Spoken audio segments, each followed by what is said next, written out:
அந்த லேடி எங்க ஓடி போச்சா? ஹீரோயினியா? இனி வரவே கூடாது, தமிழ் சினிமா பக்கம் வரவே கூடாது. படத்திலே நடிச்சுட்டு நல்லா வீட்டுல கஞ்சியோ கூழோ, இங்க வந்தா ஹார்லிக்ஸ் போன்விட்டான்னு குடிச்சு உடம்ப கொஞ்சம் ஏத்திக்கணும். அடுத்த படத்துக்கு தயாராயிட்டு.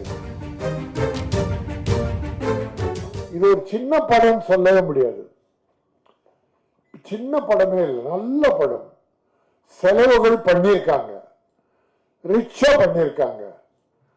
ஒரு மசாலா படம் குஜாலா இருக்குது. மசாலா தான் அது. தேவை அதுக்கு ஒரு ஆடியன்ஸ் இருக்காங்க.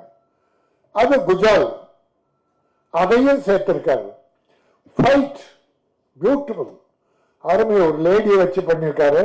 அந்த லேடி எங்க ஓடி போச்சா? ஹீரோயினியா? இனி வரவே கூடாது, தமிழ் சினிமா பக்கம் வரவே கூடாது. யார் ஒரு மரியாதை கொடுத்து படத்துல போட்டு நடிக்க வைக்கிறீங்களோ அவங்க ப்ரொடியூசருக்கு மரியாதை கொடுத்து அந்த ப்ரொமோஷனுக்கு வரணும். அந்த ப்ரொமோஷனுக்கு வர்றதே அவங்க ப்ரொமோஷன் தான். அதுவும் நாங்க படம் எடுக்கிற காலத்திலிருந்து செலவு பண்ணி எல்லா தேவைகளையும் அளவுக்கு அதிகமாக பண்ணி அவங்களை ப்ரொமோட் பண்றோம். நடிக்கிறாங்க, நம்ம இல்லைன்னு சொல்லல. நடிக்க தெரியாதவங்களுக்கு இயக்குனர் கற்றுக் கொடுக்கிறார். குழந்தை கற்றுக் கொடுக்கிற மாதிரி, ஒரு களிமண்ண பொம்மை பிடிக்கிற மாதிரி இயக்குனர்கள் பல நடிகர்களை உருவாக்குறாங்க. உருவாக்கி வந்த பிறகு படம் வெற்றி பெற்ற யாருகிட்ட போறாங்க? ஹீரோ ஹீரோயின் கிட்ட. இதை மரியாதை கொடுத்து தம்பி அசோக் வந்து உட்கார்ந்துட்டு இருக்கான்.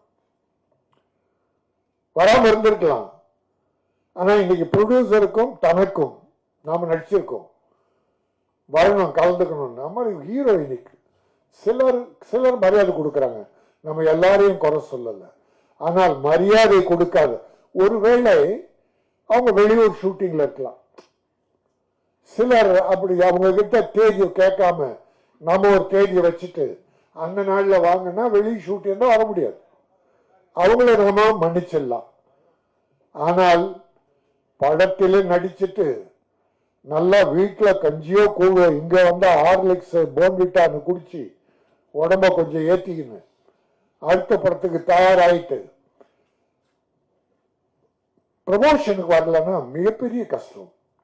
அது எவ்வளவு பெரிய நடிகரா இருந்தாலும் சரி இருந்தால். ஆனா நம்ம அவங்கள கேட்டு வைக்கணும். நம்ம இஷ்டத்துக்கு வச்சுட்டு அவங்க வரலன்னா வருத்தப்படக்கூடாது, அவங்க மேல குறை சொல்லக்கூடாது. நாம அப்படிப்பட்ட ஆள் இல்லை.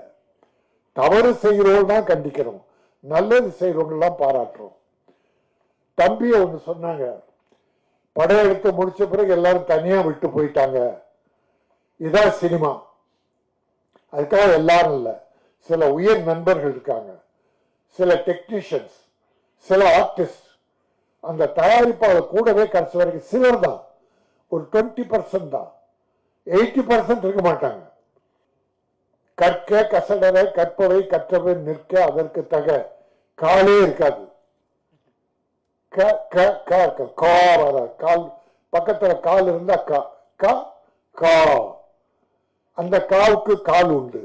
ஆனா வள்ளுவர் பெருந்தகை கற்க கசடர கற்பவை கற்றபின் நிற்க அதற்கு தக, ஒரு கால் இருக்காது. ஏனென்றால் தன் காலில் அவரால் நிற்க வேண்டும். அதுவும் சினிமாவில் நம்ம காலில் தான் நிற்கணும். உதவி செய்யற நண்பர்கள் இருக்காங்க, அதுக்காக நம்ம இல்லைன்னு சொல்ல முடியாது. ஆகவே நீ சொன்னதால இதுதான் சினிமா. இதுல இருந்து தப்பிச்சு வந்தவங்க தான் நம்ம பாக்யராஜ் சாருக்கு எவ்வளவு பேர் கை கொடுத்தாங்கன்னு நினைக்கிறீங்க? கடுமையான உழைப்பு, அவ்வளவு பெரிய அறிவுத்திறனை வைத்துக் கொண்டு அவர் பட்ட பாடு இளமையில் ஏராளம். ஆகவே இந்த படம் என்ன கஷ்டப்பட்டீங்களோ அதெல்லாம் தெரியாது எனக்கு. படம் சூப்பர்.